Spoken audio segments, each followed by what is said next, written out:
This field is exactly 1 hectare, and I have planted all the crops on it to find out the fastest and easiest ways to make money in Farming Simulator 22. More specifically, in addition to crops, we'll also look into animals, factories, and other paths to wealth. Whether you're a new player or a seasoned virtual farmer, everyone can learn something useful here as we dissect the entire economy.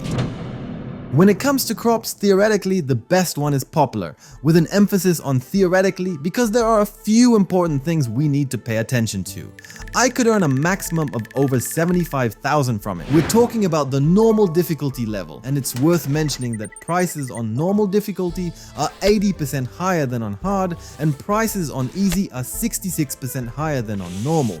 That's the whole philosophy of difficulty levels. Returning to poplar, there are a few catches here. The first catch is that if you have workers plant the field for you, they leave a lot of empty space. Planting it yourself can increase the yield 2 or even 3 times, but it's a very tedious and time-consuming task. On PC, I recommend using the Courseplay mod, but on consoles, well, I'm sorry to say, you're out of luck. The second catch is that it takes 13 months to grow.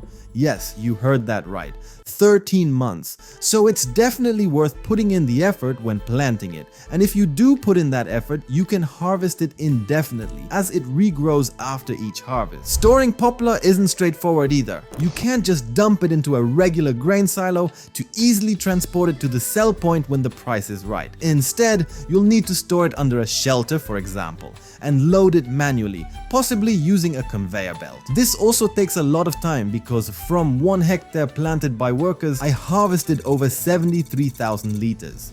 If you plant it yourself, you could harvest even twice as much, and that's just from 1 hectare. So while poplar looks good on paper, it's not as practical as it seems. In second place, we have corn for silage, which yields slightly less profit than poplar. However, workers can perfectly handle the planting for you. But again, the issue arises with storage and selling, which is almost identical to the situation with poplar. Additionally, you have the extra work of compacting the chaff and then waiting for it to actually ferment into silage. Unlike wood chips, which you can store even on the field, silage requires a special bunker silo. Nevertheless, silage is really profitable, and you can make even more from it, but more on that in a moment. In third place is grass silage, and in my opinion, this is practically the top spot when it comes to the best crop in Farming Simulator 22. Why? The earnings per hectare aren't drastically lower compared to corn silage, but with grass, you can make silage in bales, which means you can store it wherever you like. Then, when the price is right, you can quickly sell the right amount using an auto-loading trailer. An additional advantage of grass is that when playing with the seasonal growth mode enabled, you can harvest it multiple times a year. Plus, after planting it once, you can continue harvesting it indefinitely. The only downside is that workers won't handle the baling and wrapping for you. However, PC players can use the simple Follow Me mod, and for console players, I've got an interesting life hack that I'll link in the description. It's time to move on to animals to make even more money. I've conducted a lot of tests on animals in a dedicated video, which I'll link in the description.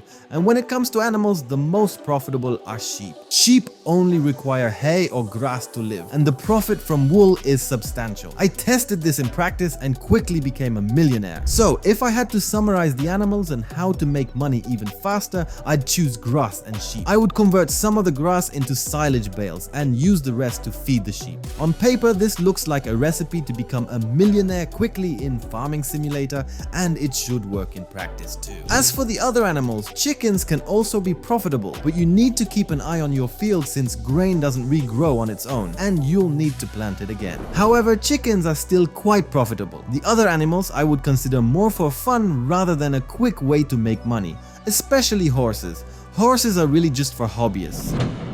Working with trees is probably the only way to make money in Farming Simulator that you can't fully automate. Additionally, it's not exactly a gold mine. I'm not saying it's not profitable at all, but if you're looking for quick and substantial earnings, I'd recommend staying away from forestry. However, if you do want to dive into logging, you should focus on just 2 types of trees: spruce and pine. Stone pine is also an option, but it can't be cut down with machines. You have to do it manually. This adds more work, which might be a plus for some players. Spruce requires the largest machines, while pine can be handled with smaller ones. This is due to spruce being thicker, and as a result, you'll get more money for it. So I'd recommend investing in better machinery. With thickness sorted, let's talk about length. For optimal profit, you should aim to cut the logs between 6 and 9 meters. Logs within this range will earn you the most money. The longer the log, the less you'll get per meter, but the shorter the log, the more work you'll have to do. After clearing an entire forest, you can replant it, but keep in mind that the trees we've discussed take 24 months to grow. In reality, this would take years, but even in the game, it's a long wait. Wrapping up the topic of trees, it's worth mentioning the Platinum Edition, which focuses on forestry. If you're serious about logging, this is where you'll have the most fun. The map is full of trees, and the ones that grow there are almost twice as valuable as those in the base game. Specifically, Ponderosa Pine is very profitable, so if you're looking to develop as a logger, that's the tree I'd recommend.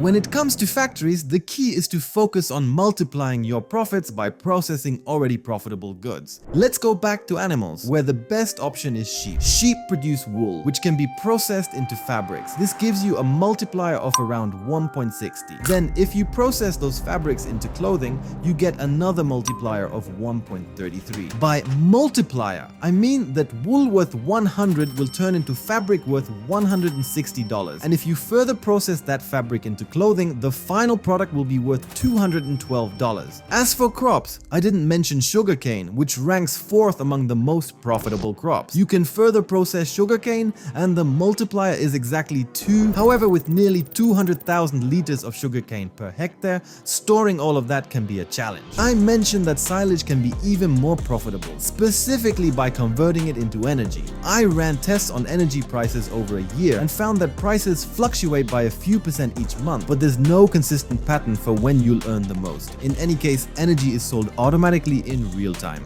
so there's no need to overthink it. An interesting aspect is the type of biogas plant to use. The one you can buy on maps like Elm Creek is geared toward methane production, while the ones you can build yourself focus on electricity production. In practice, the difference isn't huge. The buildable biogas plants have a multiplier of 1.67, while the one on the map has 1.64. So in theory, it's better to build one yourself, allowing you to optimize the layout of your land. The Platinum Edition also adds some interesting production chains. As I mentioned earlier, it's great for those who enjoy forestry. However, a fun fact is that the most profitable factory in the game is the Metal Factory, which brings in absurd amounts of money. What's more, it doesn't have any multiplier, because you're practically acquiring the ore for free. When discussing the economy in Farming Simulator, it's hard not to mention generators. If you don't want to mess with editing files or adding money mods but still want to test out some machinery, just set up a wind turbine, speed up time, and before you know it, you're a millionaire. In this episode, you've learned about the best ways to make money. I've not only covered the theories but also drawn practical conclusions about actual profit-making strategies. However, this is just the beginning of my practical tests. See you soon.